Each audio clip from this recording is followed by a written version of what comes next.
Thank you to Cody for their generous donation on Patreon. Hello, everyone! My name is Vivian, and welcome to all of the above. Now, at least right now, with a fucking webcam. This is going to be weird. I'm not used to this. Also, this is the first time I've recorded in the living room like this, and needless to say, I'm more than a little uncomfortable, but it's all about trying to... I can't have my hair... No, I can't... God, I'm overthinking things. But, this is all the above. And this is kind of what we do. This is what happens. It's just a stream of consciousness, and where I tell you about various shit that I've been thinking about and things that have been going on in my life. And that's pretty much it. It's all of the things, all of the above that it could possibly be. Like I said, I am coming to you from the living room today. There used to be a couch here, and the TV stand, which is my dresser, which is also in the living room because the bedroom's too small for it. But that had to get all rechanged recently. A lot of changes happening recently because our couch was just broken beyond repair. Pretty early on, while we had it, the legs broke off. They were screwed in with one little tiny screw, and they were screwed into a pretty loose, thin board underneath the couch.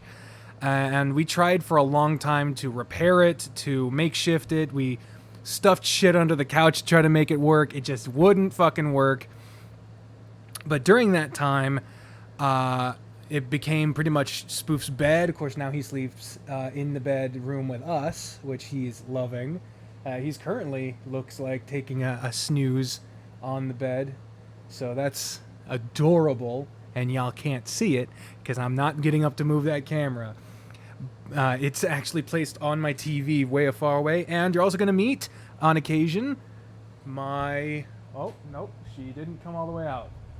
Alright, well, that door, which used to be the office, is now my mother-in-law's bedroom. Mother-in-law to be, I guess. Me and Bri aren't officially married yet, but we consider ourselves married. But Ma, that's her room back there. And she may show up at some point. So if you get to meet Ma, you get to meet Ma. Cool. Bri is also in the bedroom, our bedroom, which is over here. She's got headphones on, but she's also smiling and dancing, which leads me to believe she can, in fact, hear me. But she's not looking at me as to make it seem as though she can't. And now she's looking at me with seeming confusion, all trying to convince me that she couldn't hear me all along. I caught on to your schemes, lady! Don't worry about it. Don't worry about it. It's okay. I love you.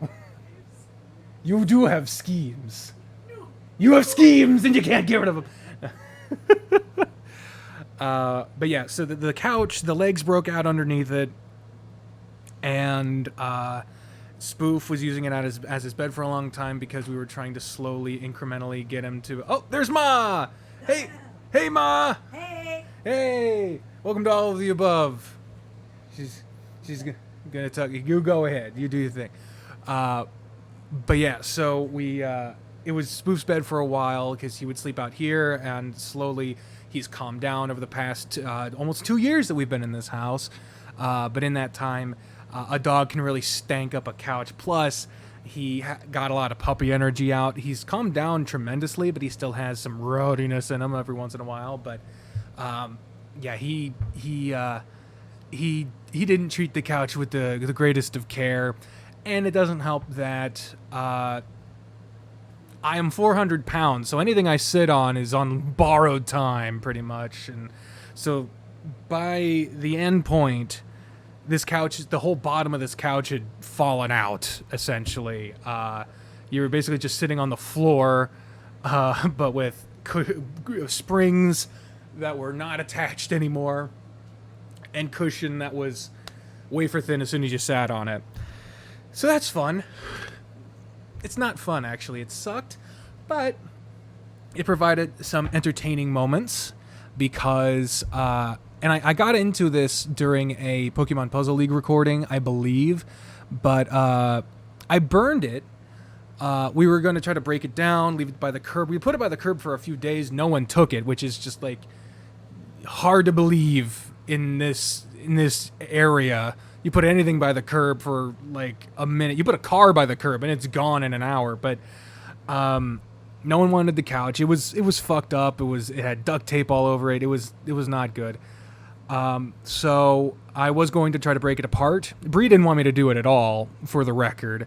And even a neighbor, while I was doing it, did warn me, like, this is going to go off real hard. But I didn't listen to anyone. And so I burned it on top of a stump that we have in our front yard. Needless to say, long story short, because I did go into it on the Pokemon Puzzle League videos, that it almost went tremendously bad. But everything actually turned out fine in the end, due to a tremendous amount of luck and a bit of prior planning. And a strategic use of a hose. So fun. We rearranged the whole living room. The table used to be where the dresser is, but now it's here against this wall, and we've got the TV set up, and I've got the PS4 and Space 4, one console at a time. We've got the Elgato HD 60S Plus that Alexander RHH very graciously purchased for me, this microphone that my mother purchased for me, and on this laptop that, again, Alexander RHH purchased for me. I have a lot of reasons to be grateful, so I don't care that my dresser's in the living room because my bedroom's too small. I am just very grateful for everything and everyone who's supported me and have helped me along the way, because now I've got a pretty fucking awesome setup, and I plan on using it, because that's how I should repay, you know. Well, how do you repay someone giving you a microphone? You record with it. Same with a capture card, same with a computer. So there you go. Hey, Ma. Hey. You want to say something to the Purple? Love life, enjoy life. There you go. Each moment count. Make each moment count, she says. Don't stay in abusive relationships. Don't stay in abusive relationships, she says. It's awesome. So there you go. And shout out to Ma. She recently just got out of an abusive relationship, so I'm very proud of her. We're all very proud of her here. So yeah, long story short, the living room is now basically an open office, because it's hard. We couldn't consider this a living room if we wanted to. That wall back there. That's the kitchen. I could show you, I guess. Let's just do this now. 1, 2, 3, 4, 5, 6, 7, 8, 9. 9 steps. And this is not like the wall and then around the corner there's more. This is the end of the house. And this got actually added on after a bit. You can tell because the foundation is fucked right here. But yeah, cabinets, stupid amount of cereal, because I like cereal. Fuck it. What's wrong with cereal? Just general shit pile on the dresser, and right here. Oh, there was a spoof. Hey, Boofy. You wanna come up and say hi? There he goes, playing with his ball. You wanna play with the ball? We just got this for him today, to replace one he broke. Boof, boof. Yeah. There he goes. Sliding around on the tile. He's a good boy. You don't want to give it. You don't want to give it up. You don't want to drop it. Good boy. He's such a good fucking dog. He's so smart that he knows when he doesn't have to listen to instruction. And there he goes. That's a signal that he's gotten a little tired. He'll take his toy over to the bed and lay down. I really wish he had a fenced-in yard, because then he could go out and run and go crazy all day. But alas, our front door's there, and right next to that other computer chair, I have to sit in that to do dishes, because I can't stand. Physically, I cannot stand through the duration of doing dishes. But there's just another door right next to that leads to the same front yard. No fence. And the yards here are pretty thin, so like right next to that door is the fucking property line. So yeah, that's a very short tour of my house, I guess. There's the soda that I don't drink. That's for Ma and Bri. Cereal up top there. This box there says break in case of zombies. You can never be too prepared. And then a nice display of paper towels on the floor. This place is a fucking mess. But I don't care. It's fine. I like it. I'm cool with it, man. I'm cool with it. And there's all kinds of weird shit on the desk, too. I've still got the Coach Grifter mouse pad that I got from the store, the extracurricular activities store. I have drawn on it a little bit. I gave it nipples, and I gave Harold some facial hair. Of course, he is a bear, so I guess he already had facial hair. But still nice. Spoof chewed on it a bit. I did not do this. Spoof got a hold of it back in the day. He's looking at it right now, and he's licking his lips. Spoof likes the taste of Coach Grifter. And I swear to God, if I see one of you motherfuckers draw something related to that, I will ban you for life. That is my son, goddammit. But anyway, so yeah. No couch anymore. And that, it was the hottest fucking fire. Hey, fantastic. I just got a text from my cousin Matilda. Oh, you ready for more? Go get it. I helped her get some boots for her new job, and she got 100% hired on. The bosses are extremely impressed with my work and how I'm catching on.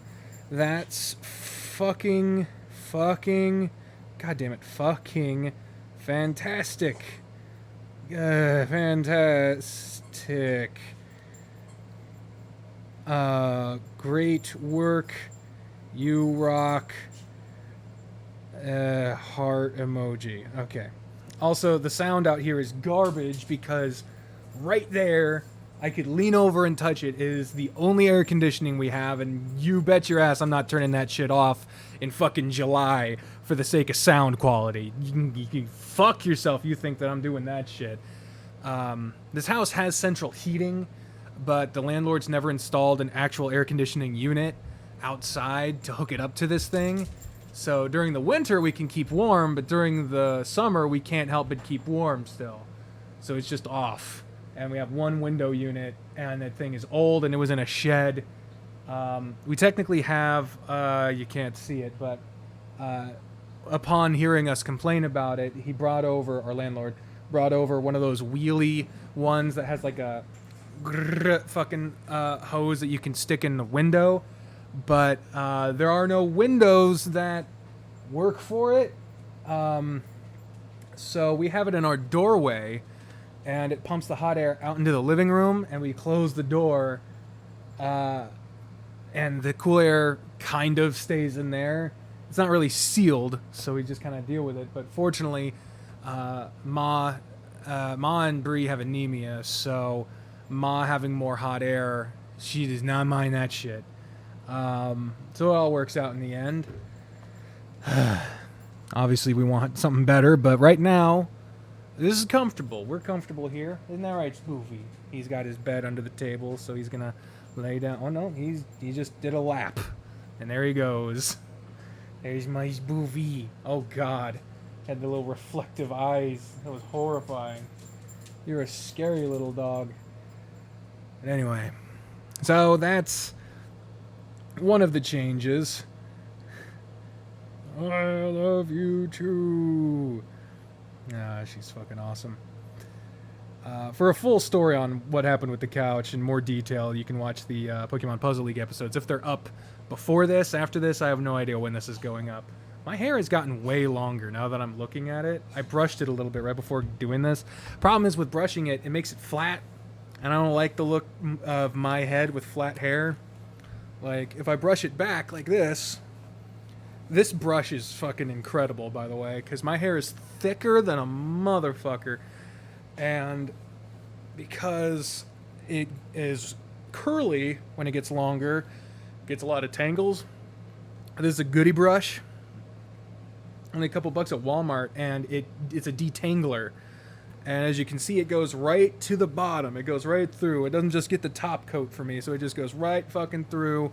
You got to go through it a couple times, but it goes right on through, and you can still see a bit of the waviness there. But when I see my head like this, I can't help but think, God damn, they got a big head. So, oh well. I'm just going to tie it back because it's fucking hot in here. And I've been self-conscious, so I can't guarantee that this video will be, that using this webcam will be a thing regularly, because I'm still self-conscious of how heavy I am, and sometimes of how this place looks. But on the days where I'm okay with it, I want it to be an option. So there you go. Here we are. Another big change that recently happened that a lot of people noticed and received no explanation about is the channel. The channel name changed. What the fuck, right? What happened to deckerlink? It's on my business cards. It's on the channel header. What the hell happened there? It's a very short and simple explanation. I changed it like a week or two prior to recording this, I think. And deckerlink has been my username for a long fucking time. This YouTube channel was created in 2007, and I've been making videos on this and other platforms since 2003. The scholarly among you will know that that was before YouTube was even created in 2005. I did stuff on like MySpace and Facebook, and just privately, shit that just stays on your computer and you don't share with the public. Back when that was a thing you could do with your life. But, deckerlink has been the name of this channel since 2007, and I've had channels with other names.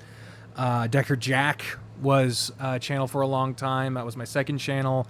I tried it to be my gaming channel, a vlogging channel, a whole bunch of different shit. But now it's dormant because I don't have use for it right now. I might at some point do something with it.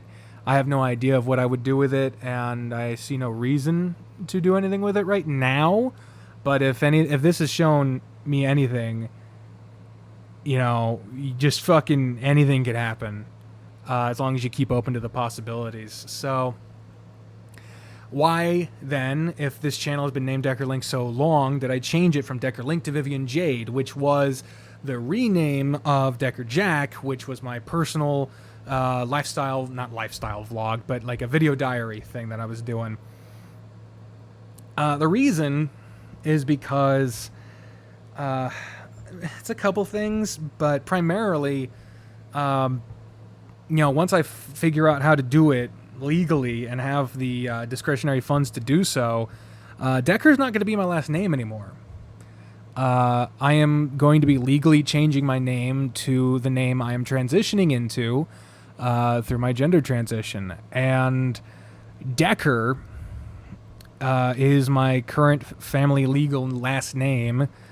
And Link, as I described in a Super Smash Bros. Episode, is not because I have a huge connection with the Legend of Zelda series specifically. I've played a lot of them, but I haven't beaten a single one. It's because Link was always my main in the original Smash, and usually a version of Link has been a main of mine in pretty much every Smash game. And it just sort of stuck. And it always felt kind of a little artificial because I don't know that I've ever... I can't say that. That would be a way bigger overstatement, but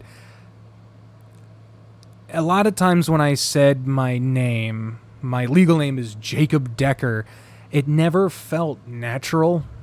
A lot of times it didn't feel natural, and I didn't really understand why. And long story short, turns out I'm transgender, so there's something to it. But now that I'm transitioning and I've adopted Bree's last name, like I said, we consider ourselves married already, it just didn't seem right to keep Decker Link, considering that neither Decker nor Link really represents me in my mind. However, a name that I chose, a name that I feel represents me and that I have a connection to based off of my the experiences I've had in life, Vivian Jade, the full version Vivian Jade Stevenson, because Bri's last name is Stevenson. That name feels way more like it represents me because it's a name that I consider mine. It is my name. So since this channel is basically just whatever it is I want to do, you know, there's nothing. Sorry. I think I got a hair in my mouth. But there's nothing really on this channel that I feel is going to compromise or go beyond whatever I feel like. Because for a while, I was doing stuff just because I felt like that's what my audience would want, or just because that's what I thought I wanted, but really I was chasing numbers like views, more subscribers, more whatever. And it's not to say that I was doing anything disingenuously. I want to implore that I do love doing like visual novels and playing certain video games and stuff like that, but there were definite times where I didn't want to play a certain visual novel, and I did because I knew there was an update out, and people were going to be asking about it, or stuff like that. And that's no way to handle your main hobby, because outside of the generous support I received through YouTube memberships, Patreon, individual donations, PayPal, stuff like that, I closed down my merch store because that just wasn't. I wasn't comfortable with that from the get-go. But, yeah, it. Outside of that, I don't make money from this. This isn't my job. If one day it was my job, that would be pretty fucking sweet. But because I don't have the capacity, mentally or physically, to actually handle doing a job. And that extends to other parts of my life. I can't, just recording this, I've only been recording for about it says 23 minutes there. I can already feel how much it's drained me. And if it wasn't for my medication, and even still, sitting like this is difficult for me. Because of how bad my back is messed up, because of how many things I have going on mentally that I'm still working on. I'm seeing a therapist, yada, yada. I've gone through all this before. Point is, I can't work because for the same reasons that I can't hold down a hobby very well. That's why I get criticized a lot for not getting to updates as quick as other visual novel readers that have popped up after I started doing this. I'm not saying I am not the original one to do this, far from it. I'm just saying, like, there are people who have been doing it for like a fraction of the time that I've been doing it and are doing so phenomenal. I'm so happy for them. But there's a small part of me that's very selfish, and it's not reflective of my real feelings or of anyone else's content, where I'm like, what the fuck am I doing that's wrong if everyone else is going through the roof? But there are people who are able to update and have videos go out every single day practically without fail, and people who can fucking do 2 videos a day, people who can do live streams every day, and I just can't do it. I just cannot do it. Physically, mentally, schedules, I just can't manage it. And I was beating myself up really badly about that. I would, if I didn't record or edit a video in a day, I considered the whole day a failure, and I would just mentally treat myself very poorly because I wasn't able to do a hobby of mine. Like something that you're supposed to do because you enjoy it. And it turned into an obligation because people started giving me money to do it, and people were expecting it, and people were asking about it, and no one was, no one said to me, like, you have to do it now. Like, no one, and I can say that with certainty, out, from what I have seen, no one has said, I donate to your Patreon, so you better do what I fucking tell you to do. No one has done that, and if they did, they'd get blocked. I wouldn't consider that feedback on my part and ways to adjust my behavior. Fuck that. But I felt an obligation. I felt pursuant. That's the wrong word. I felt, I'll think about it while I get a drink. Stay hydrated, folks.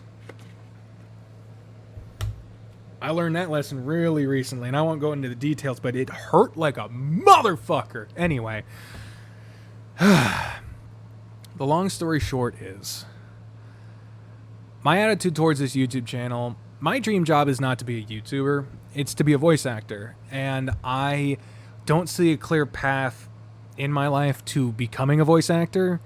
In a large part has to do with connections and being available and putting in a lot of time and energy that I cannot manage to do, and a lot of trial and error and a lot of putting yourself out there and getting rejected. And I don't know that I'm in a healthy enough place to be able to handle that appropriately, and that's on me. It is a difficult industry to get into because a lot of people think they can do it and they can't, and there's also a lot of people who really can, but because they've missed a certain casting call that maybe in another universe could have skyrocketed them, but because they had a test that day, just so happens they missed their fucking calling. I don't know. But that's what I want to do. And focusing on analytics and tags and hashtags and description honing and all that other stuff, yeah, in theory, there is a line of thinking that says maybe I'll get a casting call offer because someone will see a video I did and they'll contact my fucking business contact email and it'll lead to something big. But there's no guarantee that would happen. It's highly unlikely to happen. And to top it all off, putting myself through a bunch of shit I don't want to do that makes my main hobby miserable for me in the vain hopes that someone might throw financial opportunity at me. I just saw 2 spiders in the corner right there, and I have arachnophobia, so that's gonna fuck with me. Oh, God, this house is fucking infested with spiders, I swear to God. Like, if we had gotten a home inspection before renting this place, there was no way this place would have passed. But I don't want to say that too much because if my landlord just so happens to make it to the fucking 30-minute mark on this random video, but anyway, oh God, that makes me uncomfortable. So, point is, I don't want to focus on shit that I don't want to do that makes something that is supposed to help me feel better and is supposed to be fun for me, and it just ruins it. I don't want to focus on that. So if I put out a video where I'm having fun playing a game like Pokemon Puzzle League or N64 Super Smash Bros, and it gets like 1/10 of the views an episode of Extracurricular Activities would get, I'm not going to feel bad about it. I'm going to try not to feel bad about it. I still will a little bit, but I'm not going to hold that as evidence for something I'm doing wrong. I'm going to try not to. My mental health is in flux, It ain't perfect, but point is, yeah. Long story short, again, the name changed because this channel is just me. If I put out a video, I put out a video because I want to. If a lot of videos come out in succession, it's because I wanted to do it and I was able to do it. But if there's a break because of whatever, then I'm going to do my best not to feel guilty about that. Because I was the only one making me feel guilty about it, and there's no reason for that even. So, yeah. At the end of the day, This channel is Vivian Jade because I am. And whatever that will be is whatever happens, you know? So, there you go. It has negatively affected my analytics. I have noticed that. And a couple people were confused about it for like a day or two. But there you go. I am Vivian Jade. And that's the end of the fucking story. That's it. I told about 7 different stories in that one story that had not nothing to do with it, but was not at all intended. Seeing as how this podcast is just sort of whatever comes to my mind and whatever, I guarantee what's going to get Bri to put her headphones back on. I have a lot of abstract theories about the nature of reality and existence. And I like pondering various possibilities of same. And she's not putting her headphones on to spite me. She's just sitting there.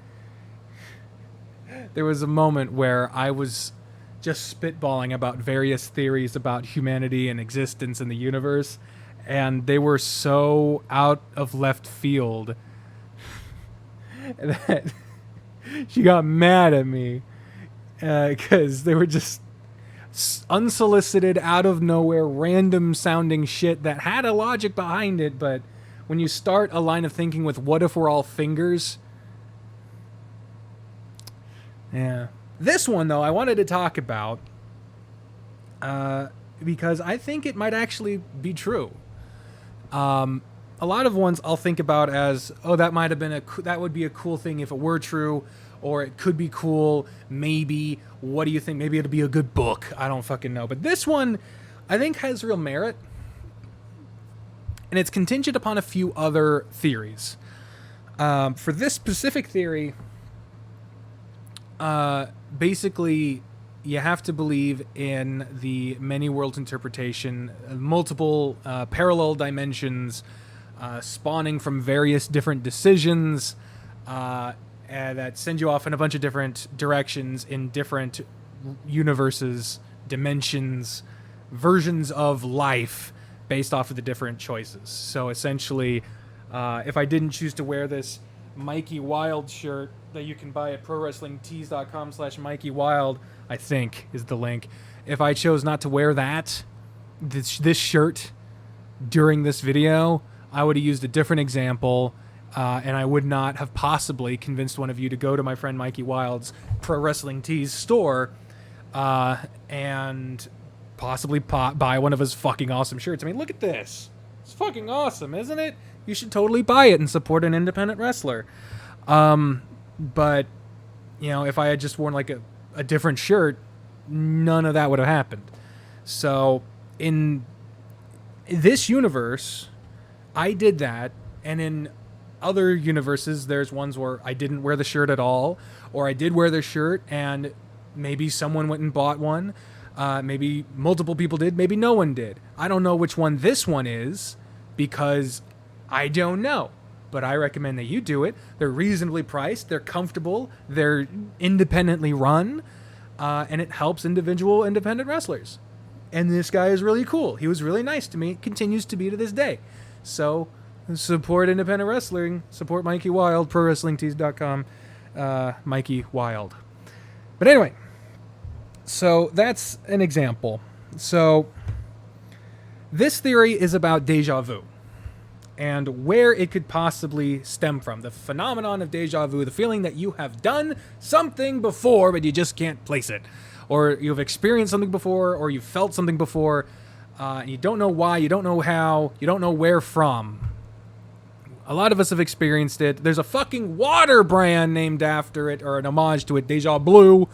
There's a lot of fucking... It's a very common phenomenon. So where the fuck does it come from? This theory that I thought of like a week ago, and it's very possible that this exists somewhere else. What's up, Ma? Hey. I'm about to get existential. You want to hear it? What's that? It's a theory about deja vu. Go ahead. So you've heard of the many worlds interpretation. Every choice leads to different universes and yetter. the basic idea of this theory is that when you're experiencing deja vu, it's because you in a different universe where you made two different choices about something led to the same result at the same time. So, like... Alternate dimension? Yeah, like, when you got dressed today, maybe you wore a different shirt. There's another dimension where you wore a different shirt than this one. Not that big a difference. Possibly to lead to no different thing. But possibly in another dimension that's happening on top of this one, there could be a moment where you're listening to me saying these exact same words at the exact same time in parallel universes, and perhaps perceiving that other alternate reality is what deja vu is. Isn't deja vu thinking that you did something already? Yes, but feeling like you've done something already when you haven't, maybe it's because you're already experiencing it as well in another universe at the same time. Or I was reincarnated. Or that, if you wanted, sure. You forget I'm the religious one. Yeah, true. I'm not the religious one.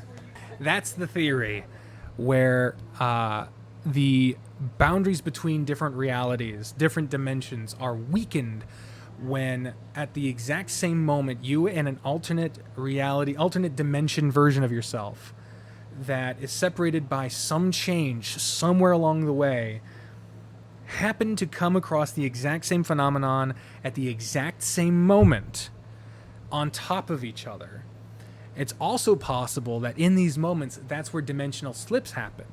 Because if the dimensional boundaries are weaker, if you and a different version of you that is damn near identical, but for one small difference, happen to be doing the same thing at the same time in the same place, just in a slightly different, slightly off to the left fucking dimension, is it possible that you could shift into that other dimension accidentally? And if possible, maybe we could learn how to do it on purpose and get the fuck out of this one, right? Sam and Dean did. What the fuck did you just say to me? Supernatural. Oh. Oh, Sam and Dean did. Okay. They went to an alternate dimension through a wormhole a witch created. Oh. I've only seen one episode of Supernatural, and it was the commercials one. Oh my gosh, that is so good. It was so fucking funny. So good. You could take a poll. Take a poll, everyone. Just don't let your parents see you do it. So anyway, that's the deja vu theory. I think it could be fun. I don't know how we would go about focusing on that, but maybe next time when you're experiencing deja vu, think to how an alternate dimension version of yourself might be feeling that same way, and maybe try communicating with them. See if you want to switch places, because maybe they're bored with their one, and they want to switch with you. Or maybe you could just steal their dimension. Fuck them. I don't know. There's another theory I thought of, like yesterday, very small, that a lot of people joke online that like this timeline got all fucked up when Harambe fucking died, but around not too long compared to human existence from that moment was the moment where Earth hit 7 million humans being 7 billion, I should say, 7 billion humans being on it all at the same time. And if you think of reality in terms of like an online, like a MMORPG, if you overtax a server, glitches start fucking happening and shit goes awry. So is it possible that the server of Earth, or at least this dimension, could only handle less than 7 billion people? Because once we crossed that line, really seems like a lot of shit went wrong really quickly. I don't know. Maybe, maybe not. I don't know. It's a fun little thing to think about. I do a lot of that kind of shit, and since this fucking podcast is literally just me sharing shit that I think about for whatever fucking reason I've thought about it, I write it down on my fucking notes app on my phone, and I think it might be fun to share with people. Not a lot of people watch this, but for those who do, I appreciate it, and I hope you found that interesting. I think we have enough time for one more thing before I go, and it requires me to go to a different list because it's actually just a different list. It's a list of Americans Why would I list Americans? A long time ago, I saw on YouTube a picture where people had put American actors in the roles of Doctor Who throughout the various iterations of Doctor Who. And they have a lot of really good choices on there. But I thought that there might be some different choices that I would want instead. And so I recast them. Some of them. Some of them were too spot on that I just couldn't fucking change. And a lot of people have done this over the years. And so I'm doing it now. These are my choices through the current day of who I would make as the Doctor, the casting for Doctor Who, but with Americans this time. And for the record, I'm going through 13 and the War Doctor, but because we haven't seen the fallout from the Timeless Child, we don't really know where in the timeline that other possible Doctor is. I don't know. I'm waiting until, was it season 13? Series 13? I don't know. The next one, where they will kind of explain it a little bit. And of course, apparently there were a lot of different iterations before William Hartnell's time. So I'm just going from 1963 through 2020. And we're just going with that for now. Whatever. So let's start off with number 1. In the original run of Doctor Who, the first Doctor was William Hartnell, and he was the Doctor from 1963 to 1966. And in his stead, in the American version, I put Harry Morgan of MASH and Dragnet fame. He's very good at playing older. He's very good at having that same grumpy but slight twinkle quality. Very memorable voice. Very good in serialized television. And around the same time in his career, he was able to play older characters. So I think he would have been really good in that role. I don't know how he would have played with science fiction stuff, but he can handle medical stuff really good, and it's just a slight dimensional shift away from that to get to sci-fi. So there you go. My choice for the recast of Doctor number 1, Harry Morgan. Doctor number 2, instead of Patrick Troughton, I have agreed with the other person that did it, the big pictures that went around. Dick Van Dyke! Dick Van Dyke! A lot of fucking things that you cannot say out of context for very good reasons. But somehow this dude managed to have a very successful TV show and career with a highly unlikely name. But with his energy, with his wit, with his charm, and with his ability to play against type, I really think that he'd be a good successor to possibly one of the greatest Doctors of all time, Patrick Troughton. Number 3 is also an agreement. There are a good number of agreements, okay? Number 3 is an agreement. Vincent Price in the place of John Pertwee for the Doctor of the 70s. And what a fucking choice.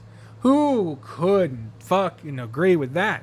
Vincent Price, good lord. One of the greatest actors to have ever done it. Ever. He has that same quality vocally that John Pertwee had of having a higher but deeper voice at the same time. And he also had an air of sophistication, but it could also be tremendously silly when need be. Very physical, very expressionate, just fucking perfect. I can't describe any more how perfect it is. Also a sucker for crushed velvet suits. Number 4 is also an agreement. Like I said, there's a lot of agreements. I only recast a few, so I can't take credit for these choices, because I can't guarantee I would have made them otherwise. If I knew the original poster's name, I'd fucking share it right here. But number 4, in place of Tom Baker, arguably the most successful Doctor Who ever, the incomparable Gene Wilder. Gene Wilder! God, he even has the curly hair. Enigmatic. the charisma of both Tom Baker and Gene Wilder, enigmatic. They seem like alien people almost. Like, to watch them do their thing, they're the best when they're hiding something and trying to act like that isn't there, but also like they don't mind if someone suspects them. And it's just mind games, and the humor and the charm and the outlandish expression. It's fucking incredible. So props to the original poster and anyone else who independently came up with that. Gene Wilder as the Fourth Doctor would have been absolutely fantastic. Number 5 is a disagreement. I don't remember all, and where I disagree, I don't remember who the other people put in those places. But for me, number 5, I put, instead of Peter Davison, I put Alan Alda of MASH fame, around the time that Tom Baker left Doctor Who. MASH was ending, and Alan Alda was certainly older than Peter Davison was around the same time, but at the same time, Alan Alda has such a boyish charm that I think it could work. Oh, God, copyrighted music. What are you thinking, Ma? Ma! But yeah, Alan Alda, authoritative when need be, fucking hilarious when need be, and the big challenge for the actor is that the Fifth Doctor has an air of aristocracy. You know, he wore a fucking cricket outfit with a decorative fucking vegetable. I wouldn't keep that, obviously, but if through his portrayal of Hawkeye, you would think that Alan Alda might not be able to pull off an air of sophistication or an air of higher society. Stop playing copyrighted music around me, goddammit! I need only point you to his work on The West Wing. There you go. And granted, that was much later in his life, but he can play that, and I think it would just be perfect. Absolutely perfect. Next up. Oh, man. Okay, so here's the thing. I remember in the original one, instead of Colin Baker, they put Christopher Walken. I disagreed with that because I love Christopher Walken. I absolutely love Christopher Walken, but he's not a good actor. And fucking Colin Baker is a fantastic actor. They had him in a silly costume. Yeah, undeniable. And some of his stuff was weird, sure. But if I want to think of a great actor who can play fucking really well in a weird scenario, I think of Jack Nicholson. And I think, you know, in the 80s, they were trying to make Doctor Who a little more edgy, I guess, a little more mature. And I think Jack Nicholson could have brung it. I really, really do. The next choice is one that I admit I'm not as familiar with, but it is one that I simply agreed with. Instead of Sylvester McCoy, we went with Tony Shalhoub, the guy from Monk. He also was really good in Galaxy Quest. I remember him from that more so than anything. But yeah, the main thing is that they have very similar energies, Sylvester McCoy and Tony here. I don't know how to say his last name. And even not knowing much of the guy, I can recognize a perfect fit when I see it. So I didn't want to mess with it. But that does mean I don't have much to say. Moving along to the Eighth Doctor now. We're the movie Doctor. The Doctor of Hollywood, kind of a TV movie. And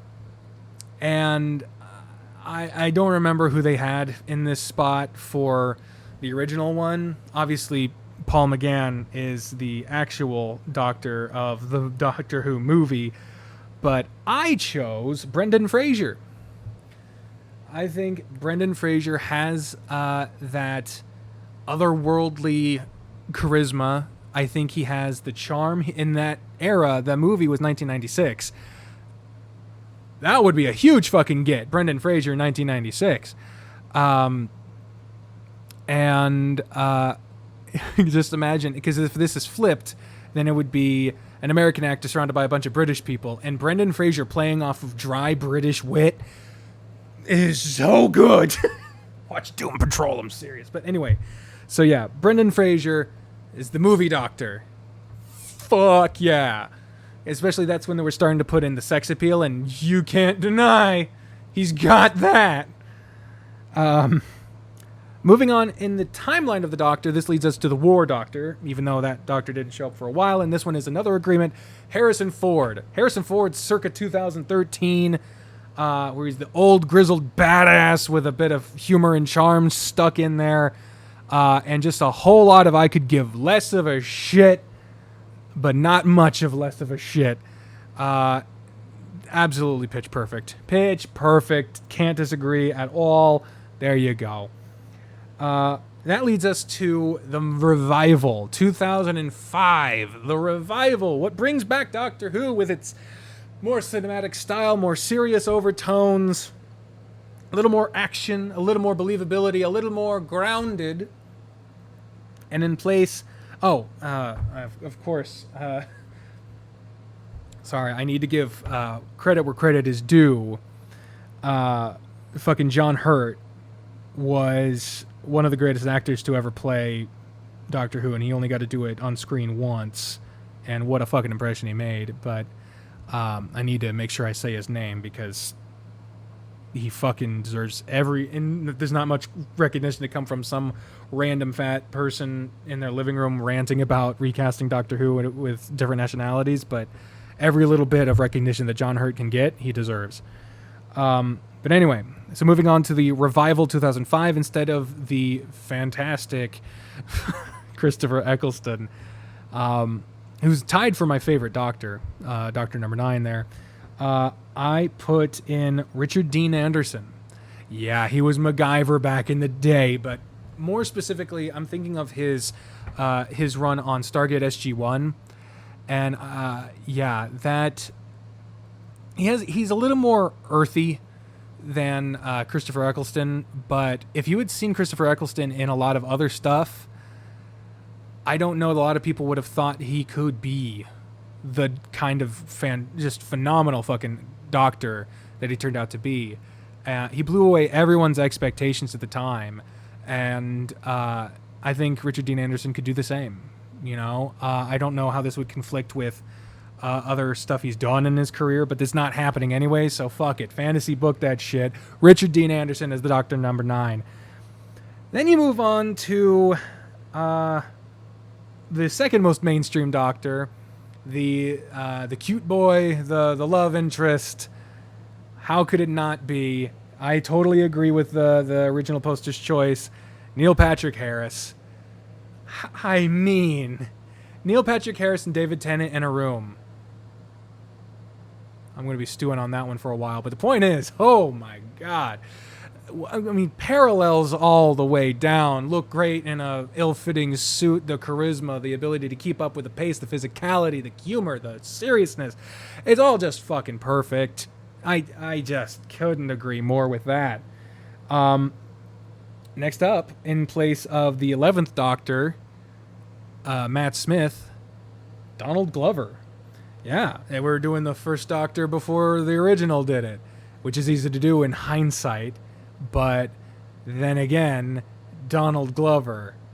I mean, could you name someone who is still going today that has the fucking range of Donald Glover? Very few, if any.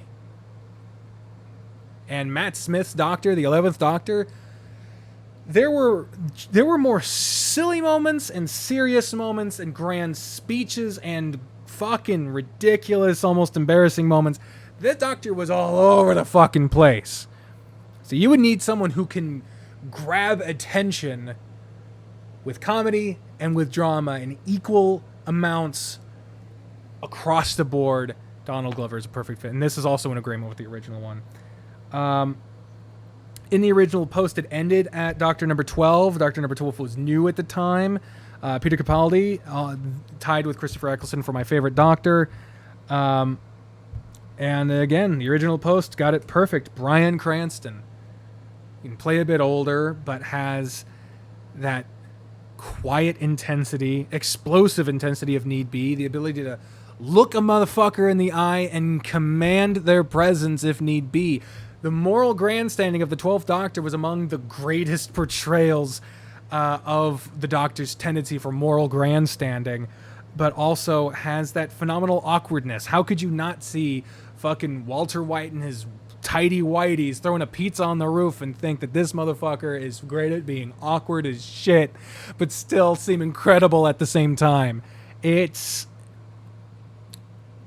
couldn't do it better. You couldn't. If you had to replace Peter Capaldi, which, it's hard to even think about doing that, because, again, any bit of recognition that Peter Capaldi could get, he deserves. Bryan Cranston, that's the person to do it. But like I said, the original post didn't extend to the 13th Doctor, who hadn't been cast at the time. And when you're thinking about that's copyrighted music, ma! God damn it, just send it to her. Just send a message. Okay. God damn it, ma! The optimistic energy, but also oddly smiling sinisterness. Like, the 13th Doctor has done some brutal shit and not blinked. Like, I think you need someone who can have that steel, but also, when they smile, it's hard not to believe it. And if you're replacing Jodie Whittaker with anyone that's an American, I think you got to go with Amy Poehler. I mean, yeah, you're going, to another blonde person, and it's not because of the hair color that I made the choice. But what convinced me, I don't watch Parks and Rec, but what convinced me was Inside Out. And yeah, that's animated, but I've seen her physicality and other stuff. Her range in Inside Out, I think, really showed the ability to really go out on a limb with various situations, storylines, etc., etc. So there you go. Those are my choices for American versions of Doctor Who. Because I have written it somewhere in another dimension, it has happened. Not because of that, but because the universe is infinite and alternate reality dimensions, whatever, is infinite. Every story that's ever been told happened. And I have told this story, so in another dimension, that exact casting happened. And then I was cast as the next one. That universe sucks. It was good up until I happened. No, I would absolutely love to play the Doctor. I don't think I would ever be able to do it justice, but I have that playing the Doctor and playing Tiny Cooper from Will Grayson are my dream acting roles, but I am far too old now to play Tiny Cooper. So the only dream acting role I have now for live action is the Doctor, and that's never gonna fucking happen. But if I ever got the opportunity, I wouldn't say no, even though I don't think I'd be pretty good at it. But I would give it everything I fucking had. You know that damn well. So, there you go. Anyway, I do have another thing written down here, but it's going to take way longer to get into it, and I want to try to keep these episodes around the 1 hour mark, because some of the ones that went to like 2-3 hours is just too much. It's just too goddamn much. So thank y'all very much for watching. I appreciate it. If you made it to this part of the video, this isn't going to be in a clip anywhere. So if you made it to this part, I want you to tell me what your favorite thing that you see on screen.